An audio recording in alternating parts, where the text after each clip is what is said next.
Oh goodness, good morning everybody. Hold on, I gotta hear. Um, it's 4:02 a.m. guys. I always do this pretty early, so let's get started here. Protests by hundreds of Osama bin Laden supporters sparked fury outside the U.S. Embassy in London today as they staged a mock funeral service for the terror leader. A mocked one. Police stepped in to separate the protesters and members of the English Defence League amid threats of violence from both sides. Racial radicals carrying placards proclaiming Islam will dominate the world branded U.S. leaders murderers and warned vengeance attacks were guaranteed. For many, it was a shock that the protest was allowed to go ahead in the first place, as it came shortly after the verdict into the 7/7 inquest was released by Lady Justice Heather Hallett. She recorded that the 52 victims had been unlawfully killed when 4 terrorists attacked 3 London Underground trains and a bus in 2005. Lady Justice Hallett made a string of recommendations to both M15 to prevent further atrocities and to 999 workers to react more effectively to major events. Relatives of the victims wept openly as the judge announced her verdict, and she paid tribute to their quiet dignity before reading the name of each person who died. However, just 3 miles from the Royal Court of Justice, Muslim protester Abu Maaz, 28, from East London claimed it is only a matter of time before another attack and that the West is the enemy. The capital has seen heightened security in recent days over fears of revenge attacks by Al-Qaeda members.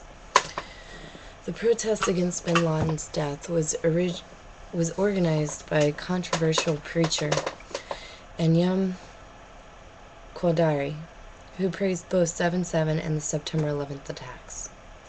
The former UK leader of the outlawed Al-Mahoran, a member of the poppy-burning Muslims Against Crusades extremist group, called on the U.S. to return bin Laden's body to relatives.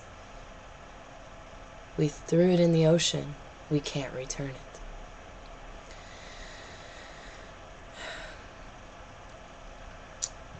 He has already warned of another 7/7-style terror attack in the wake of bin Laden's death. Britain has followed the U.S. in placing its embassies, diplomatic missions, and military bases around the world on heightened alert in recent days.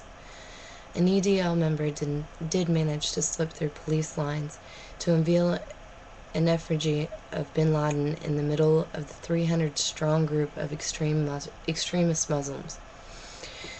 It prompted screams of USA, burn in hell, and Obama, burn in hell, from angry protesters. The protests from both sides left onlookers in Grosvenor Square unimpressed. Mary Smith, 38, from Croydon, South London, said, "I think both sides are pathetic, quite frankly. It's disappointing and horrible to listen to the threats. They are all an embarrassment to this country." Bin Laden, who masterminded the attacks in 2001 on the Twin Towers in New York, was killed on Monday by U.S. forces in Pakistan. Don't believe it. The CIA spied on Osama bin Laden for months, but its own top-secret safe house in Abbottabad, it has since been revealed. In one of the most intricate intelligence operations in CIA history, spies moved into a property next door to bin Laden's fortified compound to establish its patterns of life. To establish his patterns of life.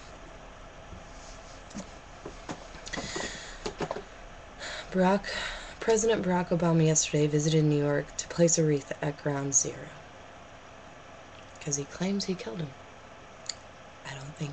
I think he was already dead.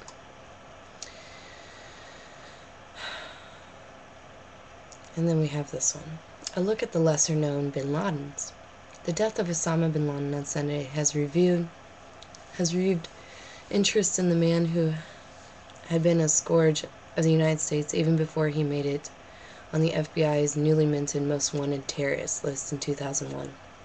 Osama bin Laden was the son of a prosperous family that came from practically nothing to become one of the Saudi royal family's most trusted construction contractors, as Steve Cole recounted in his 2008 book about the bin Laden clan. Osama was always somewhat removed from the wealthy family, especially after becoming a devout Muslim at the age of 13. When he fell in with an Islamist group run by his Syrian gym teacher, Osama's piety was respected. Piety. I don't know. And even prized. He became an excluded and essential figure, Cole writes, in the family until the clan officially disowned him in 1993 at the request of the Saudi government. Virtually since that moment, the bin Laden family has been left to deal with the fallout arising from their now infamous name. Below the lookout provides a roundup of other lesser-known bin Laden family members and their experience dealing with the attention that has come with terrorist leaders'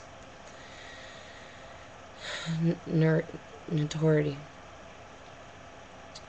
The disappointed sister-in-law. Carmen bin Laden wrote a 2004 book about living as part of the extended bin Laden family. She holds that the wider bin Laden clan still held the al-Qaeda mastermind in high regard, even as his political beliefs and actions became extremist. Carmen was married to Osama's brother, Yaslim, and lived on the bin Laden compound in Jeddah before returning to the West in 1985. She is the mother of Wafa Dufour. The name has been very difficult to carry because of Osama's actions, she told the UK Independent. His beliefs and actions go against everything my daughters and I believe. I will never forget 9/11. Funny, because I think I actually talked about this woman a couple uploads ago, and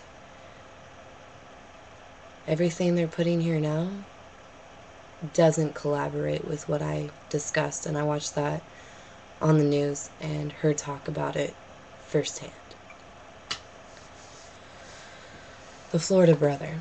Osama's brother, Khalid, owned a 1920s-era lakefront mansion west of Orlando, Florida, where he vacationed with his wife and children. Shortly after the 9/11 attacks, the family fled to their Florida vacation home under police protection under fear of reprisals. The house was sold in 2006 at the height of the housing bubble, but later went into foreclosure and now stands empty. The current asking price is just above $1 million. Imagine that. He lives in Florida. And I was living there then. The model niece. Wafa Dufour is the daughter of Osama's half-brother, Yaslim bin Laden. Born in California, Dufour received a law degree in Geneva before completing her master's at Columbia University in New York. Dufour came to public attention after posing for a series of racy photos for GQ magazine in January 2006. It's really tough that I have to always explain myself, she told GQ. It's like every time I meet someone, I have to move a huge mountain that's in front of me, and sometimes I get tired. The captive daughter. Several members of bin Laden's immediate family fled from Afghanistan to Iran after the 9/11 attacks, where they were held by the Iranian government, ostensibly for entering the country without proper paperwork. The one daughter, Iman bin Laden, was released into her mother's custody in 2010 after being held for 112 days at the Saudi embassy in Tehran. Previously, she had been under house arrest in Iran. I don't believe that. I think their family was protected because they're friends with the Bush family. They were fine. I think Osama bin Laden died shortly after 9/11. I truly believe that. I also truly believe that the reason they blamed it on Osama bin Laden was because they knew he was going to die.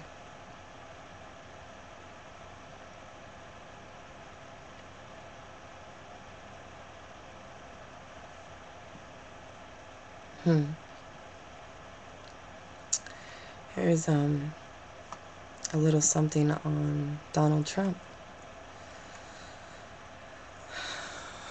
By taunting the tycoon with jokes and taking out Osama, the president muscled Donald Trump out of the news.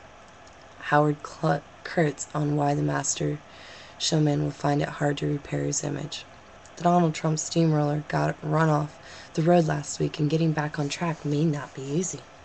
The wealthy developer surged to the top of the Republican polls with a bombastic media blitz that stunned the political pros, even as many scoffed at the notion that he is seriously running for president. Now, he's been roughed up, ridiculed, and for the moment, knocked out of the news. Trump, like every other potential GOP candidate, has been utterly overshadowed by the administration's triumph in killing Osama bin Laden, forcing NBC irony of ironies to cut away from Celebrity Apprentice on Sunday night. But the impact may have been greater for the Donald because it made the issue he was loudly pursuing, Barack Obama's birth certificate, seem so small.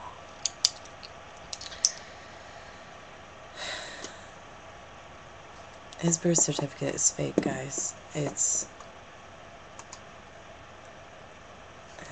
not real. I've seen it myself. I know a little bit about Adobe Illustrator, and it is very fake. Sorry guys, I don't have a whole lot tonight. I'm tired of our government. I'm a little down today. I don't know. I lost so much needed motivation tonight. Sorry, it's not any of your guys' fault. It's kind of my own. It's issues and feelings, and I don't really want to bring it to you guys. So hopefully I can bring you more later when I'm feeling a little more upbeat. So good night, guys, or good morning. I'll talk to you later.